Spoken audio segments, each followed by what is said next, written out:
तत विचार्य है मथुरा, जग तारन को अवतार बनायो।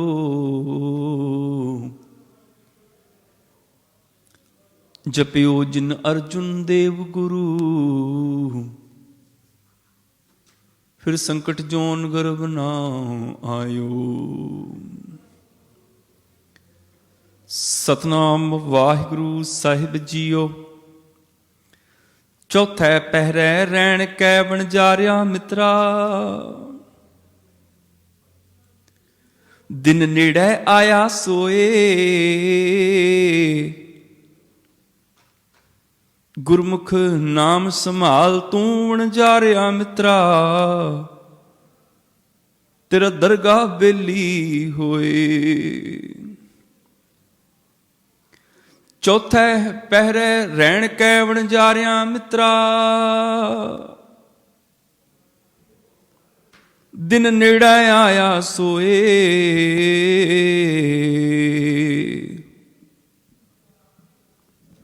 गुरमुख नाम संभाल तू बनजारिया मित्रा, तेरा दरगाह बेली होए। गुरमुख नाम संभाल प्राणी, अंते होए सखाई। एह मोह माया तेरा संग न चालै, झूठी प्रीत लगाई। सगली रैन गुदरी अंधियारी, सेव सतगुर चानन होए।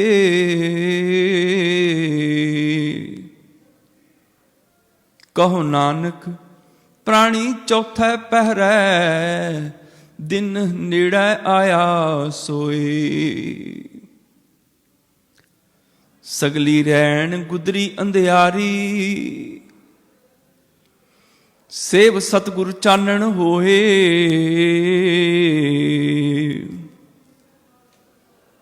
कहो नानक प्राणी चौथे पहरै, दिन नेड़े आया सोए। वाहिगुरु जी का खालसा, वाहिगुरु जी की फतेह। परम सत्कारयोग जुगो जुग अटल गुरगद्दी ते सुभाईमान, सर्ब सांझी वालता दे रहबर नाम के जहाज, हलत पलत दे रक्षक लोक परलोक दे सहायक हाजर नाजर। धन धन धन धन साहिब श्री गुरु ग्रंथ साहिब जी महाराज। पातशाह जी दे पावन चरना अंदर मन करके हाजरियां भर रहे गुरु सवारे गुरु प्यारे सतसंगी जनों, आप बड़ पागे हो। अमृतमयी बाणी दा रस पिन्ना श्री सुखमनी साहिब जी दा पाठ, अति सत्कारयोग गुरमुख प्यारे बीबी परविंदर कौर जी होरां पासों आप जी बड़े ही प्यार अदब सहित सरवण कर रहे सी। उपरंत इस पावन अस्थान गुरुद्वारा गुरु नानक दरबार साउथ हाल लंडन विखे विशेष तौर पर रोजाना साजरे वर्चुअल दीवाना दे विच शहीदां दे सरताज साहिब श्री गुरु अर्जन देव जी महाराज पंचम गुरुदेव जी दे पावन मुखारबिंद तो उचारण पहरे शब्द बाणी दी विचार चल रही है। इस शब्द दे अज चौथे पदे तो विचार आरंभ है। सतगुरु पातशाह जी ने अज दे बचनां दे अंदर साडे जीवां ते महरामत कीती। जो सतगुरु पातशाह ने जीवन का ज्ञान बख्शिया उहदी विचार आरंभ करन तो पहला आप सब माई भाई मनां नूं गुरचरनां दे विच इकाग्रत करो। सुरतियां नूं गुर शब्द नाल जोड़ो। बड़े ही प्यार अदब सहित रस भनी आवाज विच उचारण करो जी सतनाम श्री वाहिगुरु जी। ਮਨੁੱਖਾ ਜੀਵਨ ਦਾ ਜਿਹੜਾ ਨਕਸ਼ਾ ਪੰਚਮ ਗੁਰਦੇਵ ਜੀ ਨੇ ਖਿੱਚਿਆ, ਜੀਵਨ ਨੂੰ 4 ਪਹਿਰਿਆਂ ਦੇ ਵਿੱਚ ਵੰਡਿਆ, ਭਾਵ ਜਿਵੇਂ ਰਾਤ ਦੇ 4 ਪਹਿਰ ਨੇ, ਇਸੇ ਤਰ੍ਹਾਂ ਜ਼ਿੰਦਗੀ ਦੀ ਰਾਤ ਦੇ ਵੀ 4 ਪਹਿਰ ਨੇ। ਮਨਮੁਖ ਜ਼ਿੰਦਗੀ ਦੀ ਰਾਤ ਸੌਂ ਕੇ ਗੁਜ਼ਾਰ ਜਾਂਦਾ ਹੈ, ਗੁਰਮੁਖ ਜਿਹੜਾ ਜੀਵਨ ਦੀ ਰਾਤ ਜਾਗ ਕੇ ਸੁਚੇਤ ਹੋ ਕੇ ਬਤੀਤ ਕਰਦਾ ਹੈ। ਚੌਥੇ ਪਹਿਰੇ ਦੇ ਵਿੱਚ ਸਤਿਗੁਰੂ ਪਾਤਸ਼ਾਹ ਜੀ ਨੇ ਬੁਢਾਪੇ ਦਾ ਜ਼ਿਕਰ ਕੀਤਾ ਕਿ ਬੁਢਾਪੇ ਤੋਂ ਬਾਅਦ ਉਹ ਦਿਨ ਨੇੜੇ ਆ ਰਿਹਾ ਜਦੋਂ ਮੌਤ ਨਜ਼ਦੀਕ ਹੈ। ਸਤਿਗੁਰੂ ਜੀ ਦੇ ਵਚਨ, ਚੌਥੇ ਪਹਿਰੇ ਰਹਿਣ ਕੈ ਵਣਜਾਰਿਆ ਮਿੱਤਰਾ, ਦਿਨ ਨੇੜੇ ਆਇਆ ਸੋਏ। ਹੇ ਨਾਮ ਦਾ ਵਪਾਰ ਕਰਨ ਆਏ ਵਪਾਰੀ ਮਿੱਤਰ, ਜ਼ਿੰਦਗੀ ਦੀ ਰਾਤ ਦਾ ਹੁਣ ਚੌਥਾ ਪਹਿਰ ਸ਼ੁਰੂ ਹੋ ਗਿਆ। ਬੁਢਾਪਾ ਆ ਗਿਆ ਔਰ ਬੁਢਾਪੇ ਤੋਂ ਅੱਗੇ ਤੇ ਮੌਤ ਹੈ। ਔਰ ਚੌਥਾ ਪਹਿਰ ਦਿਨ ਨੇੜੇ ਆਇਆ ਸੋਏ, ਉਹ ਦਿਨ ਨੇੜੇ ਆ ਰਹੇ ਹੈ, ਹੋਰ ਨਜ਼ਦੀਕ ਆ ਰਿਹਾ ਉਹ ਦਿਨ। ਮਨੁੱਖ ਦੇਖਣਾ ਸ਼ੁਰੂ ਕਰ ਦੇਵੇ ਅੱਗੇ ਨੂੰ ਤੇ ਦਿਨ ਉਹ ਨਜ਼ਰ ਵੀ ਆ ਜਾਏ ਜਦੋਂ ਸੰਸਾਰ ਤੋਂ ਕੂਚ ਕਰਨਾ ਹੈ, ਫਿਰ ਉਹ ਦਿਨ ਨਜ਼ਰ ਵੀ ਆ ਜਾਏ। ਦਿਸਦਾ ਨਹੀਂ ਹੈ, ਕਿਉਂ? ਕਿਉਂਕਿ ਮਨੁੱਖ ਦੀ ਦ੍ਰਿਸ਼ਟੀ ਬਹੁਤ ਸੀਮਤ ਹੈ। ਮਨੁੱਖ ਜ਼ਿਆਦਾ ਦੂਰ ਤੱਕ ਦੇਖ ਹੀ ਨਹੀਂ ਸਕਦਾ। ਮਨੁੱਖ ਦਾ ਦੇਖਣਾ ਬੜਾ ਸੀਮਤ ਹੈ। ਮਨੁੱਖ ਦੀ ਦ੍ਰਿਸ਼ਟੀ ਇਸ ਤਰ੍ਹਾਂ ਸੀਮਤ ਹੈ, ਮਾਨੋ ਜਿਵੇਂ ਕੋਈ ਰਾਤ ਦੇ ਹਨੇਰੇ ਦੇ ਵਿੱਚ ਹੱਥ ਵਿੱਚ ਦੀਵਾ ਫੜ ਕੇ ਸਫ਼ਰ ਕਰੇ ਤੇ ਦੀਵੇ ਦੀ ਰੋਸ਼ਨੀ ਵਿੱਚ ਕਿੰਨਾ ਕੁ ਰਸਤਾ ਨਜ਼ਰ ਆਏਗਾ? 2-4 ਕਦਮ, 2-4 ਕਦਮਾਂ ਦਾ ਰਸਤਾ ਦੀਵੇ ਦੀ ਰੋਸ਼ਨੀ 'ਚ ਨਜ਼ਰ ਆਉਂਦਾ ਹੈ। ਮਨੁੱਖ ਰਾਤ ਦੇ ਸਫ਼ਰ ਤੁਰਿਆ ਜਾਂਦਾ ਹੈ, ਤੁਰਿਆ ਜਾਂਦਾ ਹੈ। ਕਈ ਮੀਲਾਂ ਦਾ ਸਫ਼ਰ ਕਰਕੇ ਜਦੋਂ ਮੰਜ਼ਿਲ ਦੇ ਬਿਲਕੁਲ ਨੇੜੇ ਪਹੁੰਚ ਜਾਂਦਾ ਹੈ, ਦੀਵੇ ਦੀ ਰੋਸ਼ਨੀ ਵਿੱਚ ਮੰਜ਼ਿਲ ਨਜ਼ਰ ਆਉਂਦੀ ਹੈ, ਉਦੋਂ ਇੱਕੋ ਦਮ ਦੇਖ ਕੇ ਹੈਰਾਨ ਹੋ ਜਾਂਦਾ ਹੈ, ਮੈਂ ਪਹੁੰਚ ਵੀ ਗਿਆ, ਸਫ਼ਰ ਖਤਮ ਵੀ ਹੋ ਗਿਆ। 2-4 ਕਦਮਾਂ ਤੋਂ ਦੂਰ ਤੱਕ ਦੇਖ ਹੀ ਨਹੀਂ ਸਕਦਾ। ਦੀਵੇ ਦੀ ਰੋਸ਼ਨੀ ਵਿੱਚ 2-4 ਕਦਮ ਇਹਨੂੰ ਰਸਤਾ ਨਜ਼ਰ ਆਉਂਦਾ ਹੈ ਤੇ ਜਦੋਂ ਮੀਲਾਂ ਦਾ ਸਫ਼ਰ ਤੈਅ ਕਰਕੇ ਮੰਜ਼ਿਲ ਦੇ ਨੇੜੇ ਪਹੁੰਚਦਾ ਹੈ, ਹੈਰਾਨ ਹੋ ਜਾਂਦਾ ਹੈ, ਮੈਂ ਤੇ ਪਹੁੰਚ ਵੀ ਗਿਆ, ਪਤਾ ਵੀ ਨਹੀਂ ਲੱਗਿਆ। ਮਨੁੱਖੀ ਦ੍ਰਿਸ਼ਟੀ ਇਸ ਤਰ੍ਹਾਂ ਦੀ ਸੀਮਤ ਹੈ। ਬਚਪਨ ਤੋਂ ਜਵਾਨੀ, ਜਵਾਨੀ ਤੋਂ ਬੁਢਾਪਾ, ਕਈ ਸਾਲਾਂ ਬੱਧੀ ਸਫ਼ਰ ਤੈਅ ਕਰਦਾ ਹੈ ਤੇ ਜਦੋਂ ਬਿਲਕੁਲ ਮੌਤ ਦੇ ਐਨ ਨੇੜੇ ਪਹੁੰਚ ਜਾਂਦਾ ਹੈ, ਫਿਰ ਇੱਕੋ ਦਮ ਘਬਰਾ ਜਾਂਦਾ ਹੈ, ਮੈਂ ਪਹੁੰਚ ਵੀ ਗਿਆ, ਪਤਾ ਵੀ ਨਹੀਂ ਲੱਗਿਆ, ਇੰਨੀ ਜਲਦੀ ਪਹੁੰਚ ਵੀ ਗਿਆ। ਹੁਣ ਤੇ ਖਾਣ ਹਟਾਉਣ ਦਾ ਸਮਾਂ ਸੀ, ਹੁਣ ਤੇ ਮੰਨਣ ਦਾ ਸਮਾਂ ਸੀ, ਮੌਤ ਸਾਹਮਣੇ ਆ ਵੀ ਗਈ, ਫਿਰ ਘਬਰਾ ਜਾਂਦਾ ਹੈ। ਮਨੁੱਖ ਦੀ ਦ੍ਰਿਸ਼ਟੀ ਇਸ ਤਰ੍ਹਾਂ ਦੀ ਹੈ, ਜ਼ਿਆਦਾ ਦੂਰ ਤੱਕ ਦੇਖ ਨਹੀਂ ਸਕਦਾ। ਦੁਨੀਆ ਵਿੱਚ ਸਭ ਤੋਂ ਜ਼ਿਆਦਾ ਮੂਰਖਤਾਪੂਰਨ ਕੰਮ ਕਿਹੜਾ ਹੈ? ਇਸ ਜਗਤ ਵਿੱਚ ਸਭ ਤੋਂ ਜ਼ਿਆਦਾ ਮੂਰਖਤਾਪੂਰਨ ਕੰਮ ਇਹ ਹੈ, ਆਪਣਾ ਜਨਮ ਦਿਨ ਆਪ ਮਨਾਉਣਾ। ਕੋਈ ਦੂਸਰਾ ਮਨਾਏ ਸਮਝ ਵੀ ਆਉਂਦੀ ਹੈ, ਆਪਣਾ ਜਨਮ ਦਿਨ ਆਪ ਮਨਾਉਣਾ, ਇਦੋਂ ਵੱਡੀ ਮੂਰਖਤਾ ਕੀ ਹੈ? ਅਸੀਂ ਗੁਰੂ ਸਾਹਿਬਾਨਾਂ ਦੇ ਪ੍ਰਕਾਸ਼ ਪੁਰਬ ਮਨਾਉਂਦੇ ਹਾਂ, ਮਨਾਉਣੇ ਚਾਹੀਦੇ ਨੇ। ਭਗਤ ਸਾਹਿਬਾਨਾਂ ਦੇ ਆਗਮਨ ਪੁਰਬ ਮਨਾਉਂਦੇ ਹਾਂ, ਗੁਰਸਿੱਖਾਂ ਦੇ ਦਿਹਾੜੇ ਮਨਾਉਂਦੇ ਹਾਂ, ਮਨਾਉਣੇ ਚਾਹੀਦੇ ਨੇ। ਕਿਉਂ? ਕਿਉਂਕਿ ਉਹ ਸੰਸਾਰ ਲਈ ਕੁਝ ਕਰਕੇ ਗਏ ਨੇ, ਸਮਾਜ ਨੂੰ ਕੁਝ ਦੇ ਕੇ ਗਏ ਨੇ, ਦੁਨੀਆ ਦਾ ਭਲਾ ਕਰਕੇ ਗਏ ਨੇ। ਹੁਣ ਲੋਕ ਯਾਦ ਕਰਦੇ ਨੇ ਉਹਨਾਂ ਨੂੰ, ਲੋਕ ਉਹਨਾਂ ਦੇ ਜਨਮ ਦਿਨ ਮਨਾਉਂਦੇ ਨੇ। ਆਪਣਾ ਜਨਮ ਦਿਨ ਆਪ ਮਨਾਉਣਾ ਇਸ ਗੱਲ ਦਾ ਸਬੂਤ ਹੈ ਕਿ ਇਸ ਦੁਨੀਆ 'ਚ ਮੈਂ ਕੁਝ ਵੀ ਚੰਗਾ ਕੰਮ ਕਰਕੇ ਨਹੀਂ ਚੱਲਿਆ, ਲੋਕਾਂ ਨੇ ਮੈਨੂੰ ਯਾਦ ਨਹੀਂ ਕਰਨਾ, ਚਲੋ ਆਪਣਾ ਜਨਮ ਦਿਨ ਆਪ ਹੀ ਮਨਾ ਲਓ। ਇਸ ਗੱਲ ਦਾ ਸਬੂਤ ਹੈ ਕਿ ਇਸ ਇਨਸਾਨ ਨੇ ਸਮਾਜ ਦੇ ਭਲੇ ਲਈ ਕੋਈ ਚੰਗਾ ਕੰਮ ਨਹੀਂ ਕੀਤਾ, ਦੁਨੀਆ ਲਈ ਪਰਉਪਕਾਰ ਨਹੀਂ ਕੀਤਾ, ਸੰਸਾਰ ਦੇ ਲਈ ਇਹਨੇ ਕੋਈ ਚੰਗਾ ਕੰਮ ਨਹੀਂ ਕੀਤਾ। ਇਸ ਕਰਕੇ ਇਹ ਆਪਣਾ ਜਨਮ ਦਿਨ ਆਪ ਮਨਾ ਰਿਹਾ। ਇਸ ਗੱਲ ਦਾ ਸਬੂਤ ਹੈ, ਇਹ ਮਨੁੱਖ ਤੂੰ ਕੰਮ ਇਹੋ ਜਿਹੇ ਕਰਕੇ ਜਾ, ਲੋਕ ਤੈਨੂੰ ਯਾਦ ਕਰਨ। ਆਪਣਾ ਜਨਮ ਦਿਨ ਮਨਾਉਣ ਦਾ ਭਾਵ, ਮੈਂ ਕੋਈ ਜਗਤ ਲਈ ਚੰਗਾ ਕੰਮ ਨਹੀਂ ਕੀਤਾ, ਲੋਕਾਂ ਨੇ ਮੈਨੂੰ ਯਾਦ ਨਹੀਂ ਕਰਨਾ, ਚਲੋ ਮੈਂ ਆਪਣਾ ਜਨਮ ਦਿਨ ਆਪ ਹੀ ਮਨਾ ਜਾਵਾਂ। ਨਹੀਂ, ਇਹੋ ਜਿਹੇ ਕੰਮ ਕਰਕੇ ਜਾ, ਲੋਕ ਯਾਦ ਰੱਖਣ। ਪਰ ਮਨੁੱਖ ਆਪਣਾ ਜਨਮ ਦਿਨ ਮਨਾ ਰਿਹਾ ਹੈ। ਮੈਂ ਹੈਰਾਨ ਹਾਂ, 80-80 ਸਾਲ ਦੇ ਬਜ਼ੁਰਗ, 100-100 ਸਾਲ ਦੀ ਉਮਰ ਦੇ ਬਜ਼ੁਰਗ ਆਪਣਾ ਜਨਮ ਦਿਨ ਮਨਾ ਰਹੇ ਨੇ।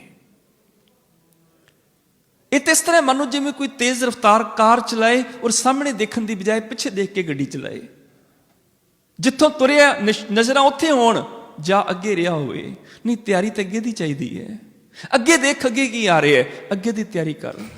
ਜ਼ਿੰਦਗੀ ਦੀ ਗੱਡੀ ਚੱਲ ਰਹੀ ਹੈ ਪਰ ਨਜ਼ਰਾਂ ਅਜੇ ਤੱਕ ਜਨਮ ਤੇ ਟਿਕੀਆਂ ਨੇ। ਜਿਹੜੀ 80 ਸਾਲ 100 ਸਾਲ ਪਹਿਲਾਂ ਘਟਨਾ ਲੰਘ ਚੁੱਕੀ ਹੈ, ਨਜ਼ਰਾਂ ਅਜੇ ਤੱਕ ਉੱਥੇ ਟਿਕੀਆਂ ਹੋਈਆਂ ਨੇ। ਜਿੱਥੇ ਜਾਣਾ ਹੈ, ਜਿਹਦੀ ਤਿਆਰੀ ਕਰਨੀ ਹੈ, ਉਹਦੀ ਕੋਈ ਪਰਵਾਹ ਨਹੀਂ ਹੈ, ਉਹਦੀ ਕੋਈ ਤਿਆਰੀ ਨਹੀਂ। ਇਹੀ ਕਾਰਨ ਜਦੋਂ ਉਹ ਦਿਨ ਨੇੜੇ ਆ ਜਾਂਦਾ ਹੈ, ਘਬਰਾ ਜਾਂਦਾ ਹੈ। ਵਿਰਲੇ ਨੇ ਜਿਹੜੇ ਸਫ਼ਰ ਸ਼ੁਰੂ ਕਰਨ ਲੱਗਿਆਂ ਧਿਆਨ ਮੰਜ਼ਿਲ ਵੱਲ ਰੱਖਦੇ ਨੇ ਕਿ ਸਫ਼ਰ ਸ਼ੁਰੂ ਕਰ ਰਿਹਾ, ਮੇਰੀ ਮੰਜ਼ਿਲ ਕਿੱਥੇ ਆ ਰਹੀ ਹੈ, ਮੈਂ ਮੰਜ਼ਿਲ ਦੇ ਕਦੋਂ ਨੇੜੇ ਪਹੁੰਚਾਂਗਾ। ਜਿਨ੍ਹਾਂ ਦਾ ਨਿਸ਼ਾਨਾ ਮੰਜ਼ਿਲ ਹੈ, ਜਿਨ੍ਹਾਂ ਦਾ ਨਿਸ਼ਾਨਾ ਸਟਾਰਟਿੰਗ ਪੁਆਇੰਟ ਨਹੀਂ ਹੈ। ਵਿਰਲੇ ਨੇ ਜਿਹੜੇ ਜਵਾਨੀ ਦੇ ਵਿੱਚ ਦੂਰ ਖੜੀ ਮੌਤ ਨੂੰ ਦੇਖ ਲੈਂਦੇ ਨੇ। ਨਹੀਂ ਤੇ ਮੌਤ ਤੇ ਦਿਸਦੀ ਨਹੀਂ ਹੈ। ਦ੍ਰਿਸ਼ਟੀ ਇੰਨੀ ਸੀਮਤ ਹੈ, ਮੌਤ ਦੇ 2-4 ਕਦਮ ਨੇੜੇ ਪਹੁੰਚ ਜਾਂਦਾ ਹੈ, ਫਿਰ ਨਜ਼ਰ ਆਉਂਦੀ ਹੈ ਮੈਂ ਪਹੁੰਚ ਵੀ ਗਿਆ। ਨਹੀਂ ਤੇ ਸਾਰਾ ਜੀਵਨ ਸਫ਼ਰ ਤੈਅ ਕਰਦਿਆਂ ਮੌਤ ਦਿਸਦੀ ਨਹੀਂ। ਵਿਰਲੇ ਨੇ ਜਿਨ੍ਹਾਂ ਨੂੰ ਜਵਾਨੀ ਵਿੱਚ ਦੂਰ ਖੜੀ ਮੌਤ ਨਜ਼ਰ ਆ ਜਾਂਦੀ ਹੈ, ਉਹ ਵਿਦਵਾਨ ਨੇ, ਸਿਆਣੇ ਨੇ। ਤੇ ਜਿਨ੍ਹਾਂ ਨੂੰ ਬਚਪਨ ਦੇ ਵਿੱਚ ਹੀ ਮੌਤ ਨਜ਼ਰ ਆ ਜਾਏ, ਉਹ ਤੇ ਫਿਰ ਭਗਤ ਹੋਏ, ਰੱਬ ਦੇ ਪਿਆਰੇ ਗੁਰਮੁਖ ਹੋਏ ਨਾ। ਆਇਆ ਸੀ ਇੱਕ ਛੋਟਾ ਬੱਚਾ ਗੁਰੂ ਨਾਨਕ ਸਾਹਿਬ ਦੀ ਸ਼ਰਨ ਵਿੱਚ, 12 ਸਾਲ ਦੀ ਉਮਰ ਸੀ।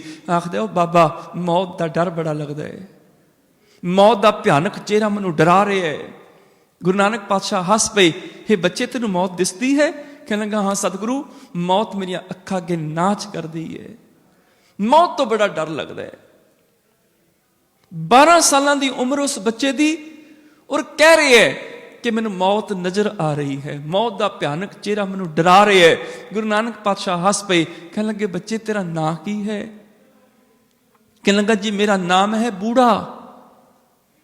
ਗੁਰੂ ਨਾਨਕ ਪਾਤਸ਼ਾਹ ਹੱਸ ਕੇ ਆਖਦੇ ਨੇ, ਬੂੜਾ ਨਹੀਂ, ਤੇਰਾ ਨਾਮ ਬੁੱਢਾ ਹੋਣਾ ਚਾਹੀਦਾ ਹੈ। ਜਿਹੜੀ ਅਵਸਥਾ ਬੁਢਾਪੇ 'ਚ ਮਿਲਦੀ, ਤੂੰ ਬਚਪਨ 'ਚ ਲਈ ਬੈਠਾ ਹੈ। ਬੁਢਾਪੇ 'ਚ ਜਾ ਕੇ ਮੌਤ ਦਿਸਦੀ ਜਦੋਂ ਐਨ ਸਾਹਮਣੇ ਆ ਜਾਏ, ਉਦੋਂ ਲੋਕ ਘਬਰਾ ਜਾਂਦੇ ਨੇ, ਮੌਤ ਆ ਵੀ ਗਈ। ਤੇ ਤੂੰ ਬਚਪਨ 'ਚ ਹੀ ਮੌਤ ਨੂੰ ਦੇਖੀ ਜਾਂਦਾ। ਤੇਰਾ ਨਾਮ ਬੂੜਾ ਨਹੀਂ, ਤੇਰਾ ਨਾਮ ਬੁੱਢਾ ਹੋਣਾ ਚਾਹੀਦਾ ਹੈ। ਇੰਨੀ ਦੂਰ ਖੜੀ ਮੌਤ ਦੇਖ ਲਈ ਤੂੰ। ਇਹ ਬੁੱਢਾ ਉਹੀ ਬੱਚਾ ਹੈ ਜਿਹਨੂੰ ਗੁਰੂ ਨਾਨਕ ਸਾਹਿਬ ਨੇ ਬੂੜੇ ਤੋਂ ਬੁੱਢਾ ਨਾਮ ਦਿੱਤਾ ਸੀ, ਕਿਉਂਕਿ ਉਹਦੇ ਕੰਮ ਬਜ਼ੁਰਗਾਂ ਵਾਲੇ ਸਨ, ਗੁਣ ਬੁੱਢਿਆਂ ਵਾਲੇ ਸਨ। ਜਿਹੜੀ ਮੌਤ ਬੁਢਾਪੇ 'ਚ ਜਾ ਕੇ ਨਜ਼ਰ ਆਉਂਦੀ ਹੈ, ਉਹ ਬਚਪਨ ਵਿੱਚ ਦੇਖ ਰਿਹਾ ਹੈ। ਔਰ ਬਾਬਾ ਬੁੱਢਾ ਉਹ ਸ਼ਖਸੀਅਤ ਹੈ ਜਿਨ੍ਹਾਂ ਦੀ ਇਤਿਹਾਸਕਾਰਾਂ ਦੇ ਮੁਤਾਬਕ 125 ਸਾਲ ਉਮਰ ਹੈ, ਤੇ 12 ਸਾਲ ਦੀ ਉਮਰ ਵਿੱਚ 113 ਸਾਲ ਦੂਰ ਖੜੀ ਮੌਤ ਦੇਖ ਰਹੇ ਨੇ। ਇੰਨੇ ਦੂਰ ਦ੍ਰਿਸ਼ਟਾ ਨੇ, ਇੰਨੀ ਲੰਮੀ ਨਜ਼ਰ ਹੈ ਕਿ 12 ਸਾਲ ਦੀ ਉਮਰ ਵਿੱਚ 113 ਸਾਲ ਦੂਰ ਖੜੀ ਮੌਤ ਦੇਖ ਰਹੇ ਨੇ। ਸਾਡੀ ਹਾਲਤ ਦੇਖੋ, 113 ਸਾਲ ਥੋੜੇ ਨਹੀਂ, ਪੂਰੇ 100 ਛੱਡੋ, 13 ਸਾਲ ਦੂਰ ਖੜੀ ਮੌਤ ਵੀ ਨਜ਼ਰ ਨਹੀਂ ਆਉਂਦੀ। 13 ਸਾਲ ਤੇ ਦੂਰ ਨੇ, 13 ਮਹੀਨੇ ਮੌਤ ਦੂਰ ਖੜੀ ਹੋਵੇ ਤਾਂ ਵੀ ਨਹੀਂ ਦਿਸਦੀ। 13 ਮਹੀਨੇ ਛੱਡੋ ਕਿ 13 ਦਿਨ, 13 ਘੰਟੇ, ਬਲਕਿ 13 ਸੈਕਿੰਡ ਮੌਤ ਦੂਰ ਖੜੀ ਹੋਵੇ, ਕਈ ਵਾਰੀ ਉਹ ਵੀ ਨਜ਼ਰ ਨਹੀਂ ਆਉਂਦੀ ਕਿ ਠੀਕ 13 ਸੈਕਿੰਡ ਬਾਅਦ ਇਸ ਸਰੀਰ ਵਿੱਚ ਸਾਹ ਨਹੀਂ ਰਹਿਣਗੇ।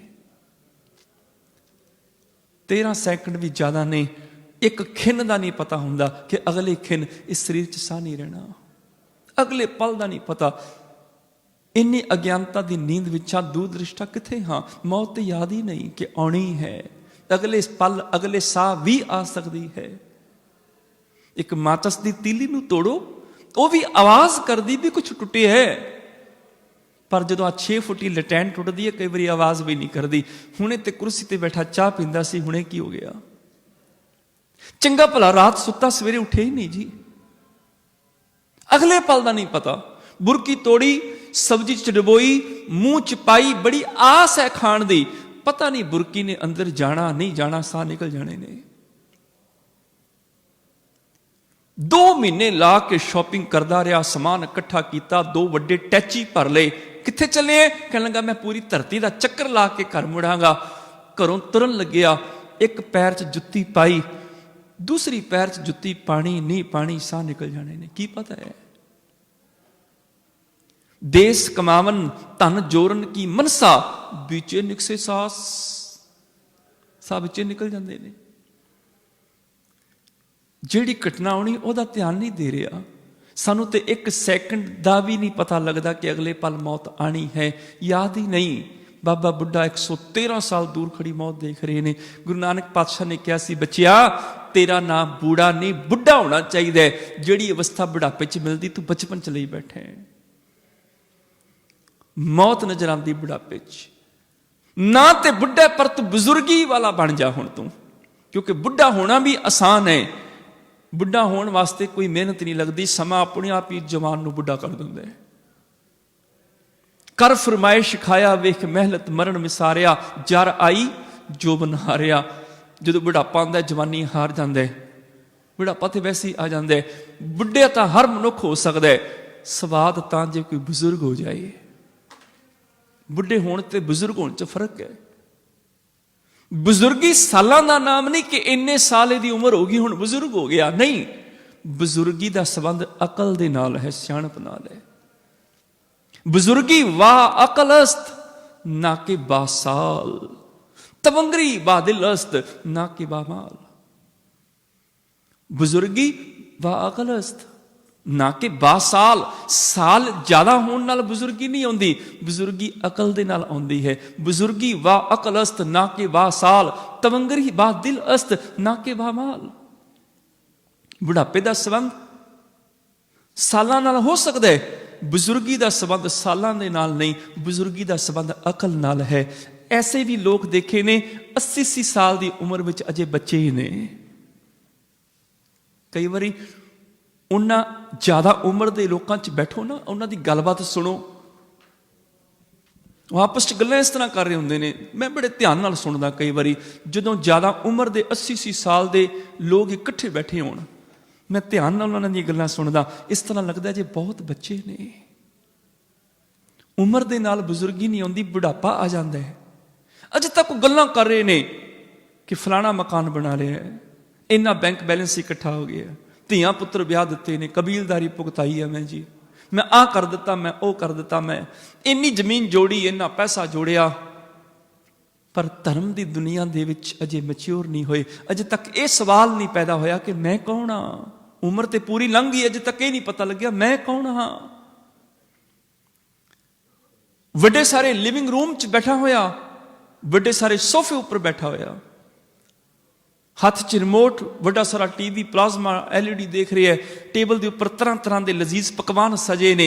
ਇਸ ਲਗਜ਼ਰੀ ਲਾਈਫ ਦੇ ਵਿੱਚ ਭਲਾ ਮੈਂ ਕੀ ਕਰ ਰਿਹਾ ਇੱਥੇ?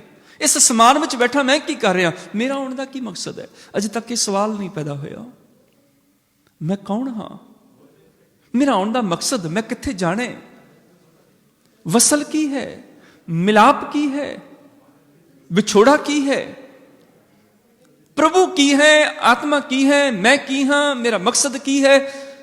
ਅਜੇ ਤੱਕ ਸਵਾਲ ਹੀ ਪੈਦਾ ਨਹੀਂ ਹੋਇਆ। ਸਿਰਫ ਦੁਨਿਆਵੀ ਪੱਧਰ ਦੇ, ਸਮਾਨ ਪੱਧਰ ਦੇ ਸਵਾਲ ਨੇ। ਧੀਆਂ ਪੁੱਤਰਾਂ ਦਾ ਰਿਸ਼ਤਾ ਵਧੀਆ ਮਿਲ ਜਾਏ, ਘਰ ਸੋਹਣਾ ਮਿਲ ਜਾਏ, ਨੌਕਰੀ ਮਿਲ ਜਾਏ। ਮੈਂ ਐਸੇ ਐਸੇ ਉਮਰਾਂ ਦੇ ਲੋਕ ਦੇਖੇ ਨੇ ਜਿਹੜੇ ਅਜੇ ਤੱਕ ਖਾਣੇ ਪਿੱਛੇ ਲੜ ਰਹੇ ਨੇ। ਮੈਨੂੰ ਆਹ ਚੀਜ਼ ਖਾਣ ਨੂੰ ਨਹੀਂ ਮਿਲੀ, ਮੈਨੂੰ ਆਹ ਚੀਜ਼ ਖਾਣ ਨੂੰ ਮਿਲ ਗਈ। ਕਦੀ ਖੁਸ਼ ਹੋ ਰਹੇ ਨੇ, ਕਦੀ ਉਦਾਸ ਹੋ ਰਹੇ ਨੇ। ਅਜੇ ਤੱਕ ਸਰੀਰ ਦੇ ਖਾਣ ਪੀਣ ਦੇ ਚੱਕਰ 'ਚ ਫਸੇ ਹੋਏ ਨੇ। ਫਲਾਣਾ ਆਹ ਚੀਜ਼ ਖਾ ਗਿਆ, ਮੈਨੂੰ ਨਹੀਂ ਮਿਲੀ, ਮੈਨੂੰ ਆਹ ਚੀਜ਼ ਖਾਣ ਨੂੰ ਮਿਲ ਗਈ, ਫਲਾਣੇ ਨੂੰ ਨਹੀਂ ਮਿਲੀ। ਮੈਨੂੰ ਆਹ ਕੱਪੜਾ ਪਾਉਣ ਵਾਸਤੇ ਮਿਲ ਗਿਆ, ਫਲਾਣੇ ਨੂੰ ਨਹੀਂ ਮਿਲਿਆ। ਰੋਟੀ ਕੱਪੜੇ ਦੇ ਵਿੱਚ, ਇਹਨਾਂ ਸਰੀਰਕ ਲੋੜਾਂ ਦੇ ਵਿੱਚ ਹੀ ਅਜੇ ਤੱਕ ਫਸੇ ਹੋਏ ਨੇ। ਉਮਰਾਂ ਗੁਜ਼ਰ ਗਈਆਂ, ਅਜੇ ਇਸ ਚੀਜ਼ ਤੋਂ ਬਾਹਰ ਨਹੀਂ ਨਿਕਲੇ। ਮੈਂ ਕੌਣ ਹਾਂ, ਮੈਂ ਕੀ ਹਾਂ, ਮੇਰਾ ਮਕਸਦ ਕੀ ਹੈ? ਇਹ ਸਵਾਲ ਹੀ ਪੈਦਾ ਨਹੀਂ ਹੋਏ। ਅਜੇ ਤੱਕ ਉਹੀ ਲੋਭ, ਉਹੀ ਮੋਹ, ਉਹੀ ਹੰਕਾਰ, ਸੋਨੇ ਦਾ, ਘਰ ਦਾ, ਪੈਸੇ ਦਾ। ਬਚਪਨਾ ਨਹੀਂ ਤੇ ਹੋਰ ਕੀ ਹੈ? ਜਿਵੇਂ ਬੱਚੇ ਗੁੱਡੀਆਂ ਪਟੋਲੇ ਲੈ ਕੇ ਖੇਡਦੇ ਨੇ ਤੇ ਨਾਲ ਲੜਦੇ ਨੇ, ਇਹ ਗੁੱਡੀ ਮੇਰੀ ਹੈ, ਘਰ ਮੇਰਾ ਹੈ, ਇਹ ਕਾਰ ਤੇਰੀ ਹੈ, ਮੇਰੀ ਹੈ। ਬਸ ਉਮਰ ਵੱਧ ਗਈ, ਸਾਲ ਜ਼ਿਆਦਾ ਹੋ ਗਏ, ਥੋੜੇ ਖਿਡੌਣੇ ਵੱਡੇ ਹੋ ਗਏ, ਬਚਪਨੇ ਦੀਆਂ ਖੇਡਾਂ ਅਜੇ ਵੀ ਨਹੀਂ ਗਈਆਂ। ਪਹਿਲਾਂ ਬਚਪਨ ਦੀ ਖਿਡੌਣੇ ਵਾਲੀ ਕਾਰ ਪਿੱਛੇ ਲੜਦਾ ਸੀ, ਹੁਣ ਸੱਚ ਦੀ ਕਾਰ ਪਿੱਛੇ ਲੜੀ ਜਾਂਦਾ। ਇਹ ਕਾਰ ਮੇਰੀ ਹੋਣੀ ਚਾਹੀਦੀ, ਉਹ ਕਾਰ ਤੇਰੀ ਕਿਉਂ ਹੈ? ਪਹਿਲਾਂ ਖਿਡੌਣਿਆਂ ਵਾਲੇ ਘਰ ਪਿੱਛੇ ਲੜਦਾ ਸੀ, ਹੁਣ ਸੱਚੀ ਦੇ ਘਰ ਪਿੱਛੇ ਲੜੀ ਜਾਂਦਾ। ਆਹ ਘਰ ਮੇਰਾ ਹੋਣਾ ਚਾਹੀਦਾ, ਉਹ ਘਰ ਤੇਰਾ ਕਿਉਂ ਹੈ? ਲੜਾਈ ਬਚਪਨ ਵਾਲੀ ਹੀ ਹੈ, ਸਿਰਫ ਖਿਡੌਣੇ ਥੋੜੇ ਜਿਹੇ ਵੱਡੇ ਹੋ ਗਏ। ਜ਼ਿਆਦਾ ਉਮਰ ਦੇ ਲੋਕਾਂ 'ਚ ਬੈਠਾ ਦੇਖਦਾ 80 ਸਾਲ ਦੇ ਉਹ ਲੋਕ ਲੱਗਦਾ ਅਜੇ ਬੱਚੇ ਨੇ। ਤੇ ਜਦੋਂ ਕਈ ਵਾਰੀ ਮੈਂ ਛੋਟੇ ਛੋਟੇ ਬੱਚਿਆਂ ਨੂੰ ਖੇਡਦਿਆਂ ਦੇਖਦਿਆਂ 5 ਸਾਲ 6 ਸਾਲ 10 ਸਾਲ 12 ਸਾਲ ਦੀ ਉਮਰ ਦੇ ਬੱਚੇ ਖੇਡ ਰਹੇ ਹੁੰਦੇ ਨੇ, ਉਹਨਾਂ ਖੇਡਦੇ ਬੱਚਿਆਂ ਵਿੱਚੋਂ ਕਦੀ ਕਦੀ ਮੈਨੂੰ ਕੋਈ ਬਜ਼ੁਰਗ ਵੀ ਨਜ਼ਰ ਆ ਜਾਂਦਾ ਹੈ। ਏਡੀ ਸਿਆਣੀ ਗੱਲ ਕਰ ਜਾਂਦੇ ਉਹ। ਮਨ ਨੂੰ ਛੋਹ ਲੈਣ ਵਾਲੀ, ਮਨ ਦੀ, ਆਤਮਾ ਦੀ, ਜਿੰਦ ਦੀ, ਪ੍ਰਾਣ ਦੀ ਗੱਲ ਕਰ ਜਾਂਦਾ ਹੈ। ਇੱਕ ਅੰਦਰ ਦੀ ਗੱਲ ਕਰ ਜਾਂਦਾ ਹੈ ਉਹ, ਇੱਕ ਗੁਣ ਦੀ ਗੱਲ ਕਰ ਜਾਂਦਾ ਹੈ। ਕਈ ਵਾਰੀ ਛੋਟੇ ਬੱਚੇ ਖੇਡਦਿਆਂ ਦੇ ਵਿੱਚੋਂ ਕਦੀ ਕਦੀ ਕੋਈ ਬਜ਼ੁਰਗ ਵੀ ਨਜ਼ਰ ਆ ਜਾਂਦਾ ਹੈ, ਕਿਉਂਕਿ ਬਜ਼ੁਰਗੀ ਦਾ ਸੰਬੰਧ ਉਮਰ ਨਾਲ ਨਹੀਂ। ਜੇ ਉਮਰ ਨਾਲ ਸੰਬੰਧ ਹੋਵੇ ਬਜ਼ੁਰਗੀ ਦਾ, ਬਜ਼ੁਰਗੀ ਮੈਨੇ ਗਿਆਨ, ਅਕਲ, ਸਿਆਣਪ, ਜੇ ਸਿਆਣਪ ਦਾ ਸੰਬੰਧ ਉਮਰ ਨਾਲ ਹੋਵੇ ਤੇ ਗੁਰੂ ਹਰਕ੍ਰਿਸ਼ਨ ਸਾਹਿਬ ਪਾਤਸ਼ਾਹ 5.25 ਸਾਲ ਦੀ ਉਮਰ ਵਿੱਚ ਗੁਰੂ ਬਣ ਹੀ ਨਾ ਸਕਦੇ। ਗੁਰੂ ਹਰਕ੍ਰਿਸ਼ਨ ਸਾਹਿਬ ਪਾਤਸ਼ਾਹ 5 ਸਾਲ 3 ਮਹੀਨੇ ਦੀ ਉਮਰ ਵਿੱਚ ਸਮਰੱਥ ਗੁਰੂ ਬਣ ਰਹੇ ਨੇ। ਉਹ ਬਜ਼ੁਰਗ ਨੇ। ਬਜ਼ੁਰਗੀ ਦਾ ਸੰਬੰਧ ਗਿਆਨ ਨਾਲ ਹੈ। ਤੇ ਉਹਨਾਂ ਦੇ ਚਰਨਾਂ 'ਚ ਮੱਥਾ ਟੇਕਣ ਵਾਲੇ ਕਈ ਵਾਰੀ 100 ਸਾਲ ਦੀ ਉਮਰ ਨੂੰ ਪੁੱਗੇ ਹੋਏ ਜੋਗੀ ਸਿੱਧ ਉਹ ਜੇ ਬੱਚੇ ਨੇ। ਗੁਰੂ ਹਰਕ੍ਰਿਸ਼ਨ ਸਾਹਿਬ ਪਾਤਸ਼ਾਹ ਬਜ਼ੁਰਗ ਨੇ। ਬਜ਼ੁਰਗੀ ਦਾ ਸੰਬੰਧ ਸਾਲਾਂ ਦੇ ਨਾਲ ਨਹੀਂ, ਅਕਲ ਨਾਲ ਹੈ। ਐਸੇ ਐਸੇ ਬਜ਼ੁਰਗ, ਦਾਦੇ ਦਾਦੀਆਂ, ਨਾਨੇ ਨਾਨੀਆਂ, ਦਾਦੇ ਅਜੇ ਸ਼ਰਾਬਾਂ ਹੀ ਪੀ ਰਹੇ ਨੇ। 80 ਸਾਲ ਦੇ ਬਜ਼ੁਰਗ ਅਜੇ ਸ਼ਰਾਬਾਂ ਪੀ ਰਹੇ ਨੇ। ਦਾਦੀਆਂ ਅਜੇ ਤੱਕ ਲਾਲਸਾ ਨਹੀਂ ਮੁੱਕੀ, ਸੋਫੇ ਤੇ ਬੈਠ ਕੇ ਫਿਲਮਾਂ ਦੇਖੀ ਜਾ ਰਹੀਆਂ ਨੇ, ਟੀਵੀ ਦੇਖ ਰਹੀਆਂ ਨੇ, ਗਾਣੇ ਸੁਣ ਰਹੀਆਂ ਨੇ, ਸੀਰੀਅਲ ਦੇਖ ਰਹੀਆਂ ਨੇ। ਦਾਦੇ ਪਿੱਛੇ ਰਹਿ ਗਏ, ਪੋਤੇ ਅੱਗੇ ਨਿਕਲ ਗਏ। ਪੋਤੇ ਗੁਰਦੁਆਰੇ ਆ ਕੇ ਸਟੇਜ ਤੇ ਬਹਿ ਕੇ ਕੀਰਤਨ ਕਰ ਰਹੇ ਨੇ। ਕਿੰਨਾ ਫਰਕ ਹੈ। ਦਾਦੇ ਸ਼ਰਾਬਾਂ ਪੀ ਰਹੇ ਨੇ, ਪੋਤੇ ਤੇ ਬਾਹਰ ਰਾਸ਼ਨ ਵੰਡ ਰਹੇ ਨੇ, ਲੋੜਵੰਦਾਂ ਨੂੰ ਸੇਵਾ ਕਰ ਰਹੇ ਨੇ। ਦਾਦੀਆਂ ਜੇ ਫਿਲਮਾਂ ਦੇਖ ਰਹੀਆਂ ਨੇ, ਟੀਵੀਆਂ ਦੇਖ ਰਹੀਆਂ ਨੇ, ਪਰ ਪੋਤੀਆਂ ਜਿਹੜੀਆਂ ਨੇ ਉਹ ਸਟੇਜ ਦੇ ਉੱਪਰ ਬੈਠ ਕੇ ਕੀਰਤਨ ਗਾ ਰਹੀਆਂ ਨੇ, ਸੁਖਮਨੀ ਸਾਹਿਬ ਦਾ ਪਾਠ ਕਰ ਰਹੀਆਂ ਨੇ, ਨਿਤਨੇਮ ਕਰ ਰਹੀਆਂ ਨੇ, ਉਹ ਸੇਵਾ ਕਰ ਰਹੀਆਂ ਨੇ। ਪੋਤੇ ਪੋਤੀਆਂ ਬਜ਼ੁਰਗ ਹੋ ਗਏ, ਅੱਗੇ ਨਿਕਲ ਗਏ। ਦਾਦੇ ਦਾਦੀਆਂ ਜੇ ਬੱਚੇ ਨੇ। ਬਜ਼ੁਰਗੀ ਵਾ ਅਕਲਸਤ, ਨਾ ਕਿ ਬਾਸਾਲ। ਬੁਢਾਪੇ ਦਾ, ਬਜ਼ੁਰਗੀ ਦਾ ਸੰਬੰਧ ਅਕਲ ਨਾਲ ਹੁੰਦਾ ਹੈ, ਸਾਲਾਂ ਨਾਲ ਨਹੀਂ। ਸਾਲਾਂ ਦਾ ਸੰਬੰਧ ਤੇ ਬੁਢਾਪੇ ਨਾਲ ਹੁੰਦਾ ਹੈ। ਸਤਿਗੁਰੂ ਪਾਤਸ਼ਾਹ ਦੇ ਅੱਜ ਦੇ ਬਚਨ, ਚੌਥੇ ਪਹਿਰੇ ਰਹਿਣ ਕੇ ਵਣਜਾਰਿਆ ਮਿੱਤਰਾ, ਦਿਨ ਨੇੜੇ ਆਇਆ ਸੋਏ। ਹੁਣ ਦੇਖ, ਜ਼ਿੰਦਗੀ ਦੀ ਰਾਤ ਦਾ ਚੌਥਾ ਪਹਿਰ ਆ ਗਿਆ, ਭਾਵ ਸਵੇਰ ਹੋਣ ਲੱਗੀ ਹੈ, ਦਿਨ ਨੇੜੇ ਆ ਰਿਹਾ ਹੈ। ਹੁਣ ਤੇ ਸੰਭਲ ਜਾ। ਯਾਦ ਰੱਖਿਓ, ਸ਼ਾਮਾਂ ਦਾ ਸਮਾਂ ਬਿਸਤਰੇ ਵਿਛਾਣ ਦਾ ਸਮਾਂ ਹੁੰਦਾ ਹੈ, ਪਰ ਸਵੇਰ ਦਾ ਸਮਾਂ ਬਿਸਤਰਾ ਵਿਛਾਣ ਦਾ ਸਮਾਂ ਨਹੀਂ ਹੁੰਦਾ, ਇਕੱਠਾ ਕਰਨ ਦਾ ਹੁੰਦਾ ਹੈ। ਮਨ ਦੀਆਂ ਵਾਸ਼ਨਾਵਾਂ ਦੇ ਜਿਹੜੇ ਬਿਸਤਰੇ ਵਿਛਾਏ ਹੋਏ ਨੇ, ਹੁਣ ਤੇ ਇਕੱਠੇ ਕਰਨੇ ਸ਼ੁਰੂ ਕਰ ਦੇ। ਹੁਣ ਤੇ ਬੁਢਾਪਾ ਆ ਗਿਆ, ਸਵੇਰ ਹੋਣ ਲੱਗੀ ਹੈ। ਮਨ ਜਿੰਨਾ ਫੈਲਿਆ, ਯਾਦ ਰੱਖਿਓ, ਜਵਾਨੀ ਵਿੱਚ ਤਨ ਫੈਲਦਾ, ਮਨ ਅਜੇ ਸੁੰਗੜਿਆ ਹੁੰਦਾ, ਕਿਉਂਕਿ ਬਚਪਨ ਤੋਂ ਜਵਾਨੀ ਚ ਆ ਰਹੀ ਹੈ। ਬੁਢਾਪੇ ਚ ਆਂਦੇ ਆਂਦੇ ਉਲਟ ਹੋ ਜਾਂਦਾ ਹੈ, ਤਨ ਸੁੰਗੜਨਾ ਸ਼ੁਰੂ ਹੋ ਜਾਂਦਾ ਹੈ, ਮਨ ਫੈਲਣਾ ਸ਼ੁਰੂ ਹੋ ਜਾਂਦਾ ਹੈ। ਜਿੰਨਾ ਬੁਢਾਪੇ ਚ ਆ ਕੇ ਵਿਕਾਰ ਤੰਗ ਕਰਦੇ ਨੇ, ਜਵਾਨੀ ਚ ਵੀ ਨਹੀਂ ਕਰਦੇ। ਬੁਢਾਪੇ ਚ ਆ ਕੇ ਤਨ ਸੁੰਗੜਨ ਲੱਗ ਜਾਂਦਾ ਹੈ, ਮਨ ਫੈਲਣਾ ਸ਼ੁਰੂ ਹੋ ਜਾਂਦਾ ਹੈ। ਧੰਨ ਨੇ ਉਹ ਗੁਰਮੁਖ, ਉਹਨਾਂ ਦੇ ਚਰਨਾਂ ਚ ਨਮਸਕਾਰ, ਜਿਨ੍ਹਾਂ ਦਾ ਤਨ ਸੁੰਗੜਨ ਤੋਂ ਪਹਿਲਾਂ ਮਨ ਸੁੰਗੜ ਜਾਂਦਾ ਹੈ। ਜਿਨ੍ਹਾਂ ਦੇ ਸਰੀਰ ਤੇ ਬੁਢਾਪਾ ਆਉਣ ਤੋਂ ਪਹਿਲਾਂ ਜਿਨ੍ਹਾਂ ਦਾ ਮਨ ਵਿਕਾਰਾਂ ਵੱਲੋਂ ਸੰਕੁਚਿਆ ਜਾਂਦਾ ਹੈ, ਉਹ ਧੰਤਾ ਯੋਗ ਨੇ, ਉਹ ਭਾਗਾਂ ਵਾਲੇ ਨੇ। ਉਹ ਜਿਹੜੇ ਸਵੇਰ ਹੋਣ ਤੱਕ ਆਪਣਾ ਬਿਸਤਰਾ ਇਕੱਠਾ ਕਰ ਲੈਂਦੇ ਨੇ, ਵਾਸਨਾਵਾਂ ਦੇ ਬਿਸਤਰੇ ਨੂੰ ਲਪੇਟ ਕੇ ਗੋਲ ਕਰਕੇ ਖੁੰਝੇ ਲਾ ਦਿੰਦੇ ਨੇ, ਧੰਨ ਨੇ ਉਹ। ਸਵੇਰ ਦਾ ਸਮਾਂ ਬਿਸਤਰਾ ਇਕੱਠਾ ਕਰਨ ਦਾ ਹੁੰਦਾ, ਵਿਛਾਣ ਦਾ ਨਹੀਂ। ਬੁਢਾਪੇ ਦਾ ਸਮਾਂ ਵਾਸਨਾਵਾਂ ਦੇ ਬਿਸਤਰੇ ਵਿਛਾਣ ਦਾ ਨਹੀਂ, ਇਕੱਠਾ ਕਰਨ ਦਾ ਸਮਾਂ ਹੁੰਦਾ ਹੈ। ਉਹ ਦਿਨ ਨੇੜੇ ਆ ਗਿਆ। ਜ਼ਿੰਦਗੀ ਦੀ ਰਾਤ ਦਾ ਚੌਥਾ ਪਹਿਰ, ਭਾਵ ਪ੍ਰਭਾਤ ਵੇਲਾ, ਸਵੇਰ ਹੋਣੀ ਸ਼ੁਰੂ ਹੋ ਗਈ। ਰਾਤ ਦਾ ਚੌਥਾ ਪਹਿਰ ਪ੍ਰਭਾਤ ਵੇਲੇ ਨੂੰ ਕਹਿੰਦੇ ਨੇ। ਜਦੋਂ ਸੂਰਜ ਦੀ ਪਹਿਲੀ ਕਿਰਨ ਜ਼ਮੀਨ ਤੇ ਆਉਂਦੀ ਹੈ, ਉਦੋਂ ਦਿਨ ਦਾ ਪਹਿਲਾ ਪਹਿਰ ਸ਼ੁਰੂ ਹੋ ਜਾਂਦਾ ਹੈ। ਤੇ ਦਿਨ ਦੇ 4 ਪਹਿਰ ਨੇ, ਰਾਤ ਦੇ 4 ਪਹਿਰ ਨੇ। ਸੂਰਜ ਦੀ ਪਹਿਲੀ ਕਿਰਨ ਆਉਣ ਤੋਂ ਜਿਹੜਾ ਪਹਿਲਾ 3 ਘੰਟੇ ਦਾ ਸਮਾਂ, ਉਹ ਰਾਤ ਦਾ ਚੌਥਾ ਪਹਿਰ ਹੈ, ਜਿਹਨੂੰ ਪਿਛਲਾ ਪਹਿਰ ਵੀ ਕਹਿੰਦੇ ਨੇ। ਉਹ ਸਮਾਂ ਘੱਟੋ ਘੱਟ ਉਦੋਂ ਹੀ ਉੱਠ ਜਾ। ਕਿਉਂ ਪ੍ਰਭਾਤ ਵੇਲੇ ਦੀ ਮਾਨਤਾ? ਉਹਦਾ ਮਤਲਬ ਕਿ ਘੱਟੋ ਘੱਟ ਬੁਢਾਪਾ ਆ ਜਾਏ ਤਾਂ ਹੀ ਜੁੜ ਜਾਈ, ਚੰਗਾ ਹੈ। ਹੋਸ਼ ਸੰਭਾਲ ਲੈ, ਇਸ ਤੋਂ ਪਹਿਲਾਂ ਸਵੇਰ ਹੋ ਜਾਏ। ਰਹਿਣ ਗਈ ਮਤ ਦਿਨ ਵੀ ਜਾਏ, ਭਵਰ ਗਏ ਬਗ ਬੈਠੇ ਆਏ। ਕਾਲੇ ਕੇਸਾਂ ਦੀ ਰਾਤ ਚਲੀ ਗਈ, ਚਿੱਟੇ ਕੇਸਾਂ ਦਾ ਦਿਨ ਚੜ ਗਿਆ। ਕਾਲੇ ਕੇਸਾਂ ਦੇ ਭਵਰੇ ਉਡਾਰੀਆਂ ਮਾਰ ਗਏ, ਚਿੱਟੇ ਕੇਸਾਂ ਦੇ ਬਗਲਿਆਂ ਨੇ ਆ ਕੇ ਕਬਜ਼ਾ ਜਮਾ ਲਿਆ ਸਿਰ ਤੇ।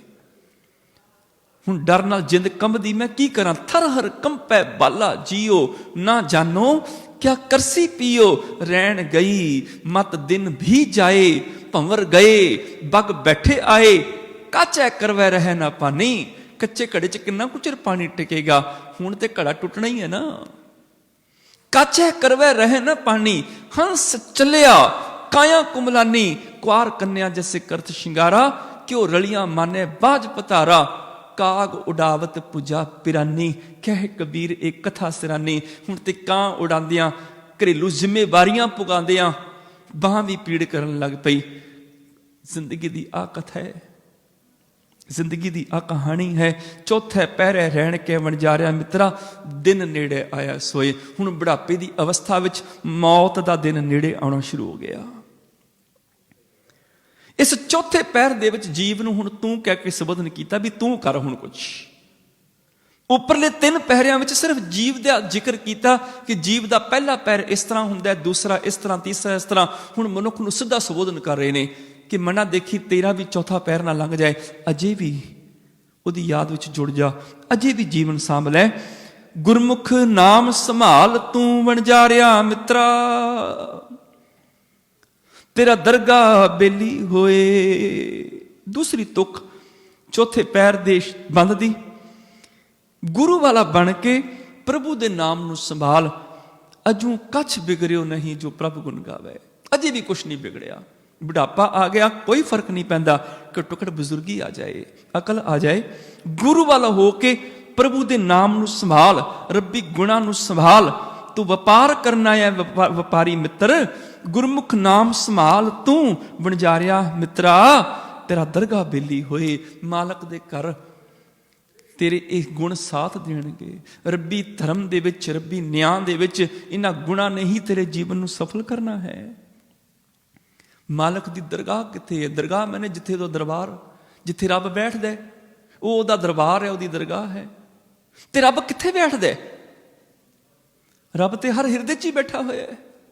ਘਟ ਘਟ ਮੈਂ ਹਰ ਜੂ ਬਸੈ, ਸੰਤਨ ਕਿਉਂ ਪੁਕਾਰ। ਹਰ ਹਿਰਦੇ 'ਚ ਰੱਬੀ ਦਰਗਾਹ ਬਣੀ ਹੀ ਹੋਈ ਹੈ। ਹਰ ਹਿਰਦੇ 'ਚ ਰੱਬ ਦਾ ਦਰਬਾਰ ਸਜਿਆ ਹੀ ਹੋਇਆ ਹੈ। ਰੱਬ ਦੇ ਦਰਬਾਰ ਵਿੱਚ ਤੇਰਾ ਲੇਖਾ, ਭਾਵ ਤੇਰੇ ਨਿੱਜ ਘਰ ਵਿੱਚ ਤੇਰਾ ਲੇਖਾ ਹੋਣਾ। ਤੂੰ ਕੀ ਹੈ ਤੇਰੇ ਅੰਦਰ ਨੂੰ ਪਤਾ ਹੈ ਇਸ ਗੱਲ ਦਾ।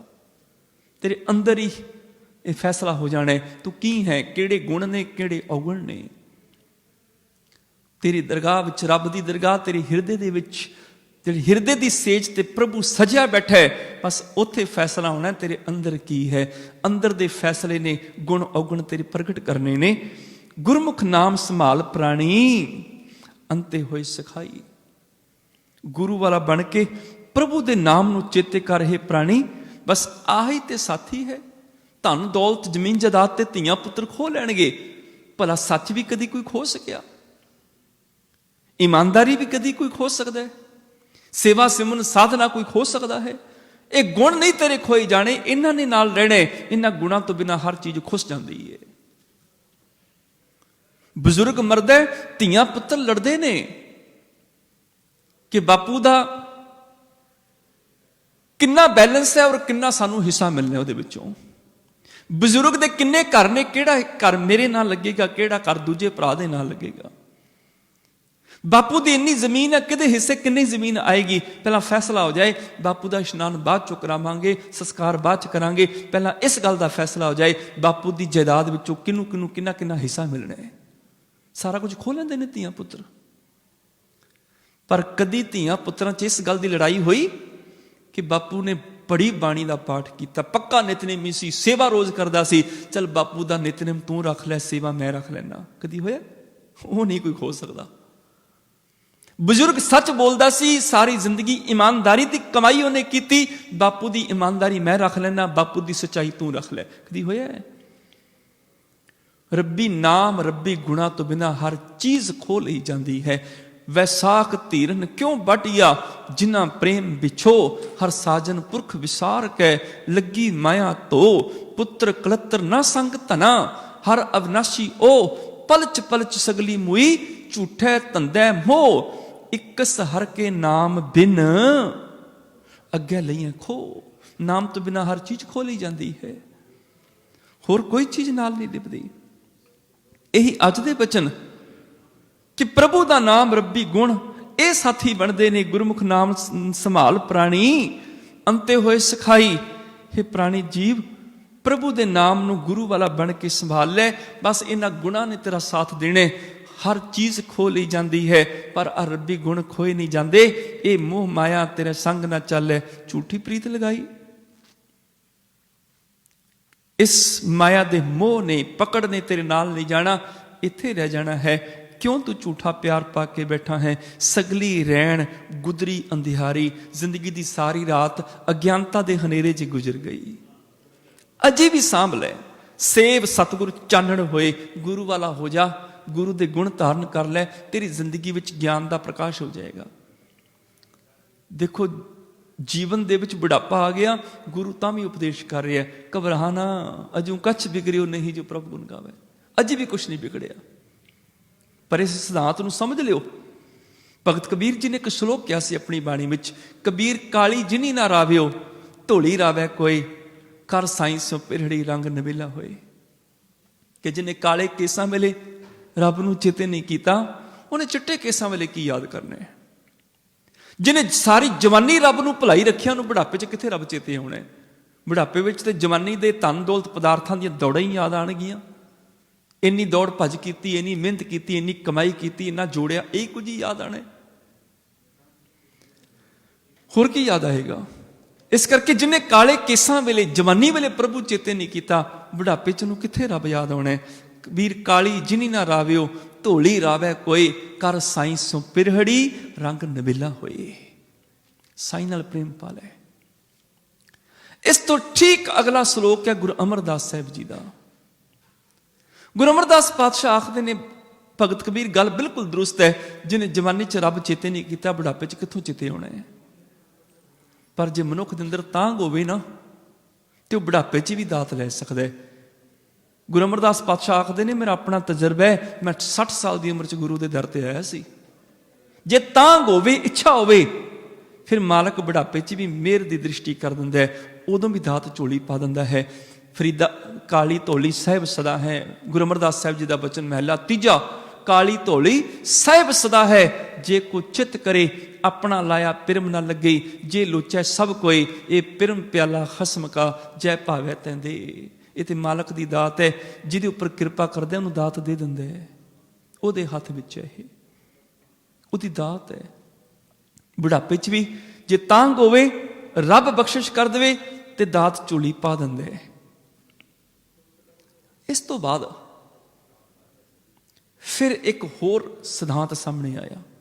कुछ चलाक किस्म के लोग आखते हैं, चलो फिर की है, गुरु नानक के दर ते बुढ़ापे च आके भी प्रवान हो जाइए। जवानी च दुनिया भर दी ऐश करांगे, बुढ़ापे च गुरु वाले बन जाएंगे। वो इस तरह सोचते नहीं भी अमृत छकण का जे थोड़े समय, जो एन केस चिट्टे हो जाएंगे उदों अमृत छकांगे।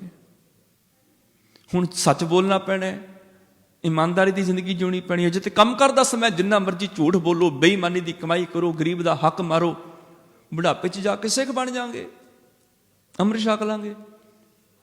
हुण सारी जिंदगी बेईमानी कीती होवे ते बुढ़ापे जाके बंदा अमृत छक के कहे हुण मैं ईमानदारी करांगा, हुण किहड़ा कमाई करनी है, हुण तेरी ईमानदारी कित्थे काम आनी है। सारी जिंदगी झूठ बोलिया, जो सच बोलना सी उदों झूठ बोलिया, बुढ़ापे च आके आखदा हुण सच बोलांगा। जो किसे जोगा नहीं रहिंदा उदों सच ते आ जांदा है। सच दी ते उदों लोड़ सी बोलण दी जदों जिंदगी च विचरे हैं, जदों दुनिया नाल तेरा वाह सी। ईमानदारी ते उदों दिखानी सी, संतोख ते उदों दिखाना सी, प्रेम ते उदों दिखाना सी जदों जवानी सी। ते बुढ़ापे च आके जदों किसे जोगा नहीं रह जांदा, लड़न जोगा नहीं रह जांदा, आखदा हुण मैं क्रोध छड्ड देणे, हुण अमर छक लेणे। सवाद ते तां जे जवानी च क्रोध छड्डिया हुंदा, जिंदगी भर गुस्सा कीता, बुढ़ापे च आके कहंदा मैं अमर छक के शांत हो जाना है। हुण तेरी शांति सुभाਅ दा की किसे दे उपर असर। ईमानदारी दी, सच्चाई दी, संतोख दी, प्रेम दी, निमरता दी, मिठी जुबान दी लोड़ उदों है जदों तू जवानी च दुनिया दे नाल विचरदा है, विहार करदा है, उदों इन्हां गुणां दी लोड़ पैंदी है। जदों दुनिया नाल वाह वास्ता मुक गया, बैड ते पै गया, हुण आखदा मैं हुण गुण कमाणे ने, ਹੁਣ ਗੁਣਾਂ ਦਾ ਕੀ ਅਰਥ ਹੈ ਤੇਰਾ?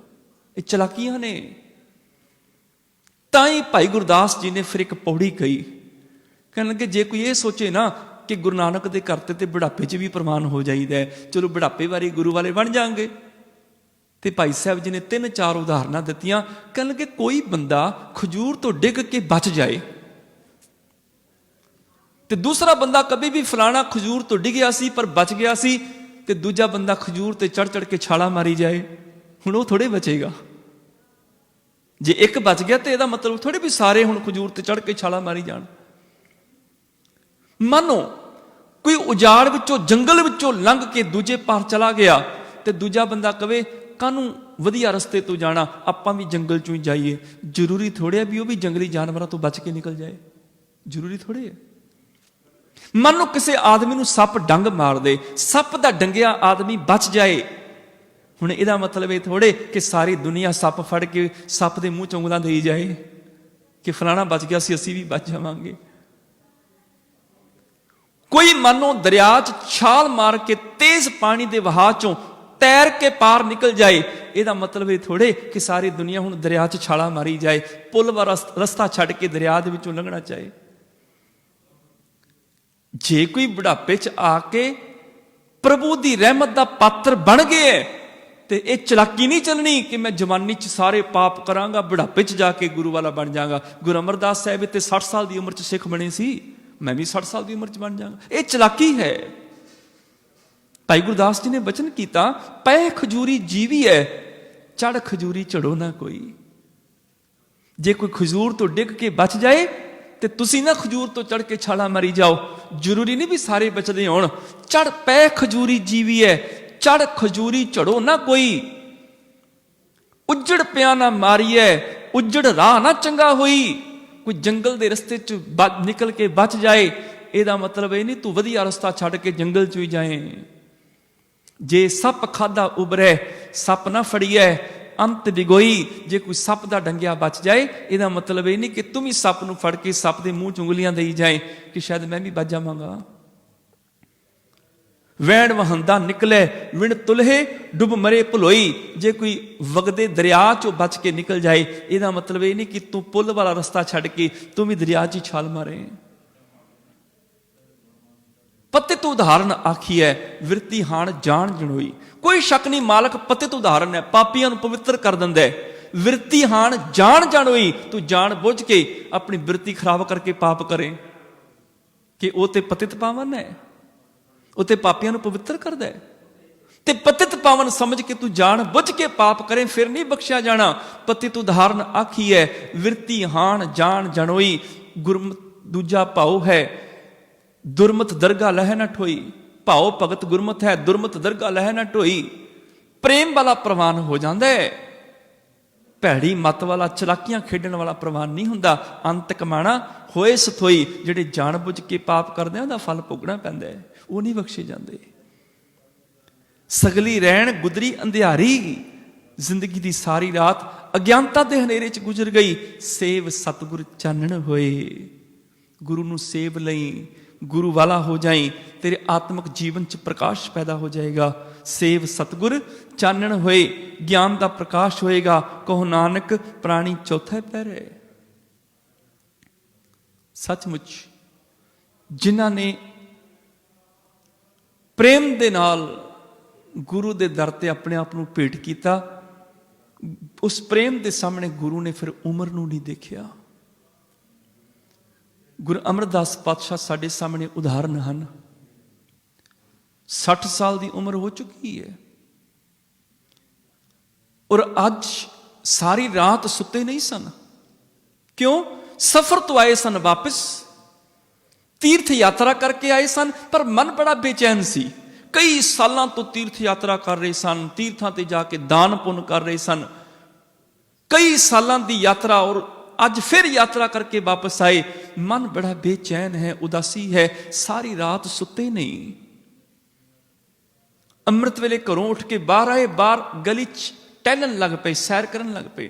ਟਹਿਲਦਿਆਂ ਟਹਿਲਦਿਆਂ ਕੰਨਾਂ ਦੇ ਵਿੱਚ ਇੱਕ ਆਵਾਜ਼ ਪਈ। ਆਵਾਜ਼ ਇੰਨੀ ਸੁਰੀਲੀ ਮਿੱਠੀ, ਮਨ ਕੀਲਿਆ ਗਿਆ। ਦਰਵਾਜ਼ੇ ਨਾਲ ਕੋਲ ਖਲੋ ਕੇ ਸੁਣਨ ਲੱਗ ਪਏ। ਅੰਦਰੋਂ ਜਿਹੜੀ ਆਵਾਜ਼ ਆ ਰਹੀ ਹੈ, ਆਵਾਜ਼ ਮਿੱਠੀ ਹੈ। ਆਵਾਜ਼ ਕੀ ਹੈ? ਗੁਰੂ ਨਾਨਕ ਸਾਹਿਬ ਦੀ ਬਾਣੀ। ਸੁਣਨ ਲੱਗ ਪਏ ਧਿਆਨ ਨਾਲ ਉਸ ਸ਼ਬਦ ਨੂੰ। ਔਰ ਸੁਣਦਿਆਂ ਸੁਣਦਿਆਂ ਇੰਨੇ ਕੀਲੇ ਗੇ ਦਰਵਾਜ਼ਾ ਖੋਲ ਕੇ ਉਸ ਘਰ ਅੰਦਰ ਦਾਖਲ ਹੋਏ। ਉਹ ਘਰ ਕਿਹੜਾ ਸੀ? ਗੁਰੂ ਅਮਰਦਾਸ ਪਾਤਸ਼ਾਹ ਦੇ ਸਕੇ ਭਰਾ ਦਾ ਘਰ ਸੀ ਉਹ। ਤੇ ਸਕੇ ਭਰਾ ਦੀ ਨੂੰਹ ਉਹ ਗੁਰਬਾਣੀ ਦਾ ਪਾਠ ਕਰ ਰਹੀ ਸੀ। ਸਕੇ ਭਰਾ ਦੀ ਨੂੰਹ ਗੁਰਬਾਣੀ ਦਾ ਪਾਠ ਕਰ ਰਹੀ ਹੈ। ਔਰ ਨੂੰਹ ਕੌਣ ਹੈ? ਨੂੰਹ ਹੈ ਸਤਿਗੁਰੂ ਗੁਰੂ ਅੰਗਦ ਦੇ ਪਾਤਸ਼ਾਹ ਦੀ ਧੀ ਬੀਬੀ ਅਮਰੋ ਜੀ। ਗੁਰੂ ਅਮਰਦਾਸ ਪਾਤਸ਼ਾਹ ਸਹੁਰੇ ਲੱਗੇ ਬੀਬੀ ਅਮਰੋ ਜੀ ਦੇ ਰਿਸ਼ਤੇ ਦੇ ਵਿੱਚੋਂ। ਬੇਚੈਨੀ ਸੀ, ਮਨ ਕਿਉਂ ਨਾ ਕੀਲਿਆ ਜਾਏ। ਯਾਦ ਰੱਖਿਓ, ਬੇਚੈਨੀ ਇਸ ਗੱਲ ਦੀ ਸੀ, ਇੱਕ ਬ੍ਰਹਮਚਾਰੀ ਸਾਧੂ ਨੇ ਪੁੱਛ ਲਿਆ ਸੀ, ਬਾਬਾ ਅਮਰਦਾਸ ਤੂੰ ਸੇਵਾ ਬੜੀ ਕਰਦਾ ਹੈ, ਦਾਨ ਪੁੰਨ ਬੜਾ ਕਰਦਾ ਹੈ, ਤੇਰੇ ਕੋਲ ਗੁਣ ਬੜੇ ਵਧੀਆ ਨੇ, ਮਿੱਠਾ ਵੀ ਬੋਲਦਾ ਹੈ, ਸੱਚ ਵੀ ਹੈ, ਇਮਾਨਦਾਰੀ ਸਾਰਾ ਕੁਝ, ਦੱਸ ਤੇਰਾ ਗੁਰੂ ਕਿਹੜਾ ਹੈ? ਏਡੇ ਕੀਮਤੀ ਗੁਣ ਨੇ ਤੇਰੇ ਕੋਲ, ਤੇਰਾ ਗੁਰੂ ਕਿਹੜਾ ਹੈ? ਤੇ ਬਾਬਾ ਅਮਰਦਾਸ ਨੇ ਉਸ ਸਾਧੂ ਨੂੰ ਕਿਹਾ ਸੀ, ਬਸ ਗੁਰੂ ਦੀ ਭਾਲ ਹੀ ਕਰਦਾ ਫਿਰਦਾ, ਅਜੇ ਤੱਕ ਮਿਲਿਆ ਨਹੀਂ। ਉਸ ਬ੍ਰਹਮਚਾਰੀ ਨੇ ਇੱਕੋ ਦਮ ਮੱਥੇ ਤੇ ਹੱਥ ਮਾਰਿਆ, ਉਹ ਬਾਬਾ ਅਮਰਦਾਸ, ਉਹ ਤੇਰੇ ਨਾਲ ਬਹਿ ਕੇ ਲੰਗਰ ਪ੍ਰਸ਼ਾਦਾ ਭੋਜਨ ਛਕ ਕੇ ਮੈਂ ਆਪਣਾ ਧਰਮ ਕਰਮ ਗਵਾ ਲਿਆ, ਤੂੰ ਅਜੇ ਤੱਕ ਨਿਗੁਰੇ 60 ਸਾਲ ਦੀ ਉਮਰ ਹੋ ਗਈ, ਅਜੇ ਤੱਕ ਗੁਰੂ ਵਾਲਾ ਨਹੀਂ ਬਣਿਆ। ਕਦੋਂ ਗੁਰੂ ਲੱਭੇਗਾ, ਕਦੋਂ ਗੁਰੂ ਵਾਲਾ ਬਣੇਗਾ, ਕਦੋਂ ਕਮਾਈ ਕਰੇਗਾ, ਤਬ ਤੱਕ ਤੇ ਉਮਰ ਮੁੱਕ ਜਾਏਗੀ। ਮੈਨੂੰ ਕੀ ਪਤਾ ਸੀ ਤੂੰ ਨਿਗੁਰੇ, ਤੇਰੇ ਨਿਗੁਰੇ ਦੀ ਸੰਗਤ ਕਰਕੇ ਮੈਂ ਆਪਣਾ ਕਰਮ ਧਰਮ ਭ੍ਰਿਸ਼ਟ ਕਰ ਲਿਆ। ਆ ਉਹਨੇ ਬੋਲੀ ਮਾਰੀ ਸੀ ਬ੍ਰਹਮਚਾਰੀ ਨੇ। ਸਤਿਗੁਰੂ ਬਾਝੋਂ ਗੁਰ ਨਹੀਂ ਕੋਈ, ਨਿਗੁਰੇ ਕਾਹੇ ਨਾਉ ਬੁਰਾ। ਜਿਹੜੇ ਅਜੇ ਤੱਕ ਸੋਚਦੇ ਨੇ ਨਾ 60-70 ਸਾਲ ਦੀ ਉਮਰ ਹੋ ਗਈ ਜੀ, ਗੁਰੂ ਵਾਲੇ ਅਜੇ ਬਣਨਾ, ਕਦੋਂ ਬਣਨਾ? ਜਦੋਂ ਮੌਤ ਆ ਗਈ। ਤੇ ਅਜੇ ਤੇ ਦਾਖਲਾ ਲੈਣੇ, ਦਾਖਲਾ ਕਦੋਂ ਲੈਣੇ, ਫਿਰ ਪੜ੍ਹਾਈ ਕਦੋਂ ਕਰਨੀ ਹੈ, ਫਿਰ ਪੇਪਰ ਕਦੋਂ ਪੈਣੇ ਨੇ, ਉਸ ਤੋਂ ਬਾਅਦ ਪਾਸ ਕਦੋਂ ਹੋਣਾ ਹੈ। ਇਹ ਤੇ ਪੜ੍ਹਾਈ ਬੜੀ ਲੰਮੀ ਸਿੱਖੀ ਦੀ। ਤਾਂ ਹੀ ਤੇ ਸਤਿਗੁਰੂ ਪਾਤਸ਼ਾਹ ਨੇ ਕਿਹਾ ਸੀ, ਉਹ ਸਿੱਖਾ ਹੋਸ਼ ਸੰਭਾਲਦਿਆਂ ਗੁਰੂ ਵਾਲਾ ਹੋ ਜਾਈ। ਬਚਪਨ ਤੋਂ ਇਸ ਸਫ਼ਰ ਤੇ ਤੁਰ ਪਈ, ਸਫ਼ਰ ਲੰਮਾ, ਕਦੀ ਨਾ ਕਦੀ ਮੰਜ਼ਿਲ ਤੇ ਜ਼ਰੂਰ ਪਹੁੰਚੇਗਾ। ਇਸ ਕਰਕੇ ਰਾਮ ਜਪੋ ਜੀ ਐਸੇ ਐਸੇ, ਧਰੂ ਪ੍ਰਹਲਾਦ ਜਪਿਓ ਹੈ ਜੈਸੇ। ਜਿਵੇਂ ਧਰੂ ਪ੍ਰਹਲਾਦ 5 ਸਾਲ 6 ਸਾਲ ਦੀ ਛੋਟੀ ਉਮਰਾਂ 'ਚ ਇਸ ਪਾਸੇ ਆ ਗਏ, ਤੂੰ ਵੀ ਹੋਸ਼ ਸੰਭਾਲਦਿਆਂ ਜੁੜ ਜਾਈ ਗੁਰੂ ਨਾਲ, ਰੱਬ ਨਾਲ। ਫਰੀਦਾ ਉਮਰ ਸੁਹਾਵੜੀ, ਸੰਗ ਸੁਵੰਨੜੀ ਦੇ, ਵਿਰਲੇ ਕਈ ਪਾਈਨ ਜਿਨ੍ਹਾਂ ਪਿਆਰੇ ਨੇ। ਉਹ ਵਿਰਲੇ ਨੇ ਜਿਹੜੀਆਂ ਛੋਟੀਆਂ ਉਮਰਾਂ ਵਿੱਚ ਤੰਦਰੁਸਤੀ ਸਰੀਰ ਦੇ ਨਾਲ ਮਾਲਕ ਦੇ ਨਾਲ ਜੁੜ ਜਾਂਦੇ ਨੇ, ਉਹ ਵਿਰਲੇ ਨੇ। ਉਹ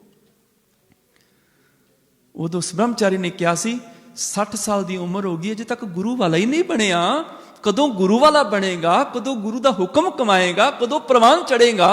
ਤੂੰ ਤੇ ਜ਼ਿੰਦਗੀ ਪੂਰੀ ਵਿਅਰਥ ਗਵਾ ਲਈ ਆਪਣੀ। ਬਸ ਆਹ ਬੋਲੀ ਵੱਜੀ ਸੀ। ਬ੍ਰਹਮਚਾਰੀ ਦੀ ਬੋਲੀ ਵੱਜੀ ਹੋਵੇ, ਸੋਹਣਾ ਸਵੇਰ ਦਾ ਸਮਾਂ ਹੋਵੇ, ਸ਼ਾਂਤ ਮਾਹੌਲ ਹੋਵੇ, ਕੰਨਾਂ 'ਚ ਮਿੱਠੀ ਆਵਾਜ਼ ਪੈਂਦੀ ਹੋਵੇ, ਸੁਰੀਲਾ ਕੀਰਤਨ ਹੋਵੇ, ਔਰ ਕੀਰਤਨ ਹੋਵੇ ਗੁਰੂ ਨਾਨਕ ਦੀ ਬਾਣੀ ਦਾ, ਤੇ ਗਾਉਣ ਵਾਲੀ ਹੋਵੇ ਗੁਰੂ ਅੰਗਦ ਦੇ ਪਾਤਸ਼ਾਹ ਦੀ ਧੀ ਬੀਬੀ ਅਮਰੋ। ਕਿਉਂ ਨਹੀਂ ਸ਼ਬਦ ਅਸਰ ਕਰੇਗਾ?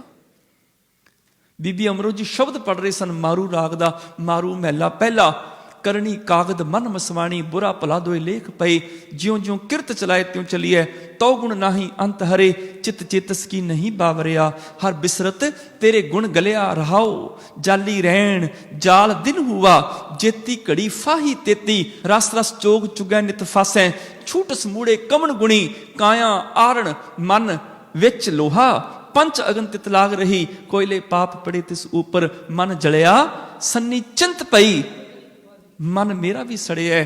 ਅੰਦਰ ਦਾਖਲ ਹੋਏ, ਬੀਬੀ ਅਮਰੋ ਨੇ ਝੁੱਕ ਕੇ ਨਮਸਕਾਰ ਕੀਤੀ, ਸਤਿਕਾਰ ਦਿੱਤਾ। ਬਾਬਾ ਅਮਰਦਾਸ ਨੇ ਸਿਰ ਤੇ ਹੱਥ ਰੱਖ ਕੇ ਕਿਹਾ ਸੀ, ਧੀਏ ਜਿਹੜਾ ਤੂੰ ਸ਼ਬਦ ਪੜ੍ਹ ਰਹੀ ਸੀ, ਮੇਰੀ ਵੀ ਹਾਲਤ ਇਹ ਹੈ, ਮੇਰਾ ਵੀ ਮਨ ਲੋਹਾ ਪਾਪਾਂ ਦੀ ਅੱਗ 'ਚ ਸੜਿਆ ਪਿਆ ਹੈ, ਇਹਦਾ ਕੋਈ ਹੱਲ ਨਹੀਂ। ਬੀਬੀ ਅਮਰੋ ਆਖਦੀ ਨਹੀਂ, ਪਿਤਾ ਜੀ ਕਿਉਂ ਨਹੀਂ ਹੱਲ? ਅਗਲੀ ਤੁਕ ਪੜ੍ਹ ਕੇ ਦੇਖੋ ਬਾਬੇ ਨਾਨਕ ਦੀ ਬਾਣੀ ਦੀ, ਭਇਆ ਮਨੂਰ ਕੰਚਨ ਫਿਰ ਹੋਵੇ, ਜੇ ਗੁਰ ਮਿਲੈ ਤਨੇਹਾ, ਏਕ ਨਾਮ ਅੰਮ੍ਰਿਤ ਤੋ ਦੇਵੈ ਤੋ ਨਾਨਕ ਤ੍ਰਿਸਸ ਦੇਹਾ। ਗੁਰੂ ਨਾਮ ਅੰਮ੍ਰਿਤ ਦਾ ਛੱਟਾ ਮਾਰਦਾ, ਸੜਿਆ ਲੋਹਾ ਮਨ ਸੋਨੇ ਵਾਂਗੂ ਕੀਮਤੀ ਹੋ ਜਾਂਦਾ ਹੈ। ਬਾਬਾ ਅਮਰਦਾਸ ਗੁਰੂ ਅੰਗਦ ਦੇ ਪਾਤਸ਼ਾਹ ਦੀ ਸ਼ਰਨ ਵਿੱਚ ਗਏ, ਰਿਸ਼ਤੇ 'ਚ ਕੁੜਮ ਨੇ। ਗੁਰੂ ਅੰਗਦ ਦੇ ਪਾਤਸ਼ਾਹ ਨੇ ਦੂਰੋਂ ਦੇਖਿਆ, ਮੇਰਾ ਕੁੜਮ ਆ ਰਿਹਾ। ਸਤਿਗੁਰੂ ਸਤਿਕਾਰ ਵਜੋਂ ਖੜੇ ਹੋ ਗਏ ਸਿੰਘਾਸਨ ਤੋਂ, ਬਾਬਾ ਅਮਰਦਾਸ ਜੀ ਨੇੜੇ ਆਏ, ਗੁਰੂ ਅੰਗਦ ਦੇ ਪਾਤਸ਼ਾਹ ਆਪਣੇ ਕੁੜਮ ਨੂੰ ਗਲਵਕੜੀ 'ਚ ਲੈਣ ਲੱਗੇ ਤੇ ਬਾਬਾ ਅਮਰਦਾਸ ਝੁਕ ਕੇ ਚਰਨਾਂ ਤੇ ਟਹਿ ਪਏ। ਸਤਿਗੁਰੂ ਪਾਤਸ਼ਾਹ, ਮੈਂ ਅੱਜ ਤੇਰਾ ਕੁੜਮ ਬਣ ਕੇ ਨਹੀਂ ਆਇਆ, ਅੱਜ ਤੇਰਾ ਸਿੱਖ ਬਣਨ ਆਇਆ, ਮੈਨੂੰ ਚਰਨਾਂ 'ਚ ਥਾਂ ਦੇ ਦਿਓ। ਸਤਿਗੁਰੂ ਨੇ ਘੁੱਟ ਕੇ ਗਲਵਕੜੀ ਨਾਲ ਲਾਇਆ, ਚੁੱਕ ਕੇ ਗਲੇ ਨਾਲ ਲਗਾ ਕੇ ਆਖਦੇ, ਨਹੀਂ ਬਾਬਾ ਅਮਰਦਾਸ, ਤੇਰੀ ਥਾਂ ਚਰਨਾਂ 'ਚ ਨਹੀਂ, ਤੇਰੀ ਥਾਂ ਸਾਡੇ ਹਿਰਦੇ ਵਿੱਚ ਹੈ। ਆ ਗਏ, ਸਮਰਪਿਤ ਹੋ ਗਏ ਇਹਨਾਂ ਬੜੇ।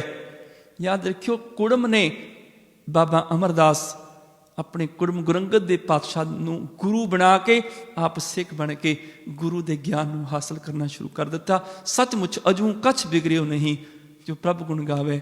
ਉਮਰ ਕੋਈ ਮਾਇਨੇ ਨਹੀਂ ਰੱਖਦੀ, ਭਾਵੇਂ ਕੋਈ ਬੱਚਾ ਹੈ, ਜਵਾਨ ਹੈ, ਭਾਵੇਂ ਕੋਈ ਸਰੀਰਕ ਤੌਰ ਤੇ ਬੁਢਾਪੇ ਦੇ ਵਿੱਚ ਹੈ, ਪਰ ਜਦੋਂ ਕਿ ਗੁਰੂ ਨਾਲ ਜੁੜ ਜਾਂਦਾ ਹੈ ਉਦੋਂ ਬੁੱਢਾ ਨਹੀਂ ਰਹਿ ਜਾਂਦਾ, ਉਹ ਫਿਰ ਬਜ਼ੁਰਗ ਹੋ ਜਾਂਦਾ ਹੈ। ਭਾਵੇਂ 5 ਸਾਲ 3 ਮਹੀਨੇ ਦੀ ਉਮਰ ਦੇ ਬਜ਼ੁਰਗ ਗੁਰੂ ਹਰਕ੍ਰਿਸ਼ਨ ਸਾਹਿਬ ਜੀ ਹੋਣ, ਚਾਹੇ 72 ਸਾਲ ਦੀ ਉਮਰ ਦੇ ਸਤਿਗੁਰੂ ਗੁਰੂ ਅਮਰਦਾਸ ਪਾਤਸ਼ਾਹ ਗੁਰੂ ਬਣ ਕੇ ਉਹ ਬਜ਼ੁਰਗ ਹੋਣ। ਅੱਜ ਦੇ ਬਚਨ, ਸਗਲੀ ਰਹਿਣ ਗੁਦਰੀ ਅੰਧਿਆਰੀ, ਸੇਵ ਸਤਿਗੁਰ ਚਾਨਣ ਹੋਏ। ਗੁਰੂ ਵਾਲਾ ਬਣ, ਗੁਰੂ ਦਾ ਗਿਆਨ ਲੈ, ਤੇਰੇ ਜੀਵਨ ਵਿੱਚ ਪ੍ਰਕਾਸ਼ ਹੋ ਜਾਏਗਾ। ਕਹੋ ਨਾਨਕ ਪ੍ਰਾਣੀ ਚੌਥਾ ਪਹਿਰ ਹੈ, ਦਿਨ ਨੇੜੇ ਆਇਆ ਸੋਈ। ਜ਼ਿੰਦਗੀ ਦੀ ਰਾਤ ਦਾ ਚੌਥਾ ਪਹਿਰ ਲੰਘ ਰਿਹਾ ਹੈ, ਮੌਤ ਦਾ ਦਿਨ ਨੇੜੇ ਆ ਰਿਹਾ ਹੈ। ਇਸ ਤੋਂ ਪਹਿਲਾਂ ਮੌਤ ਆਏ, ਇਹ ਜੀਵ ਨਿਗੁਰਾ ਨਾ ਦੁਨੀਆ ਤੋਂ ਚਲਾ ਜਾਈ। ਘੱਟੋ ਘੱਟ ਗੁਰੂ ਵਾਲਾ ਹੋ, ਗੁਰੂ ਦਾ ਗਿਆਨ ਇਸ ਮਨੁੱਖਾ ਜੀਵਨ ਨੂੰ ਸਫਲ ਕਰ ਸਕੇ। ਇਲੋਕ ਸੁਖੀਏ ਪ੍ਰਲੋਕ ਸੁਹੇਲੇ, ਨਾਨਕ ਹਰ ਪ੍ਰਭ ਆਪੇ ਮਿਲੇ। ਇਸ ਸ਼ਬਦ ਦੇ ਆਖਰੀ ਪਦੇ ਦੀ ਵਿਚਾਰ ਕੱਲ ਦੇ ਦੀਵਾਨ ਵਿੱਚ ਕਰਾਂਗੇ ਜੀ। ਹੋਈਆਂ ਭੁੱਲਾਂ ਖਿਮਾ, ਮਿਲ ਕੇ ਫਤਿਹ ਬੁਲਾਓ ਜੀ। ਵਾਹਿਗੁਰੂ ਜੀ ਕਾ ਖਾਲਸਾ, ਵਾਹਿਗੁਰੂ ਜੀ ਕੀ ਫਤਿਹ।